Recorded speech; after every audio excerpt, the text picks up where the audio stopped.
വിശുദ്ധ ലൂക്കാ അറിയിച്ച സുവിശേഷം 7-ാം അധ്യായം 30 മുതൽ തിരുവചനങ്ങൾ. താൻ പറഞ്ഞ ഉപമയുടെ ആന്തരിക അർത്ഥത്തിലേക്ക് യേശു അനുവാചകരെ ക്ഷണിക്കുകയാണ്. യോഹന്നാനും യേശുവും യഹൂദ നേതൃത്വത്തെയും മനസാന്തരത്തിന് ക്ഷണിക്കുകയാണ്. അവരുടെ ക്ഷണം വിധിവേദിയിൽ ഇരുന്നുള്ളതും അധികാരത്തോടെയുള്ളതും മുറപ്രകാരമുള്ളതുമായിരുന്നു. യോഹന്നാൻ പശ്ചാത്തപിക്കാൻ ആഹ്വാനം ചെയ്തപ്പോൾ അദ്ദേഹത്തെ വിമർശിക്കുകയും പിശാച് ബാധിതനും ഭ്രാന്തനുമെന്ന് അവർ മുദ്രകുത്തുകയും ചെയ്തു.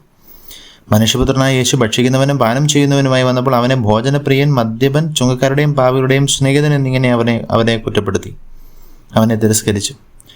യോഹന്നാനിലൂടെ വന്ന രക്ഷാകര സന്ദേശവും യേശുവിലൂടെ ദൈവം പൂർത്തിയാക്കിയ രക്ഷയുടെ സന്ദേശവും സ്വീകരിക്കുവാൻ യേശുവിൻ്റെ കാലത്തെ യഹൂദ നേതൃത്വം തയ്യാറായില്ല. ഇന്നും അനേകം ആളുകളിലൂടെ ദൈവഹിതം നമ്മളോട് വെളിപ്പെടുത്തി തരുന്നുണ്ട്. ദൈവം അവ ഉൾക്കൊള്ളുവാനും മനസ്സിലാക്കുവാനും തിരിച്ചറിയുവാനും നമുക്ക് ഓരോരുത്തർക്കും സാധിക്കുന്നുണ്ടോ എന്ന് നമ്മളായി തന്നെ വിചിന്തനം നടത്തി നോക്കുക. നമ്മെ ജീവിതങ്ങളുടെ അർത്ഥാവായ ശംശന്റെ കൃപയും പിതാവായ ദൈവത്തിന്റെ സ്നേഹവും പരിശുദ്ധാത്മാവിന്റെ സഹവാസവും നിങ്ങളെല്ലാവരുടെയും കൂടി ഉണ്ടായിരിക്കട്ടെ, ഇപ്പോഴും എപ്പോഴും നീക്കും.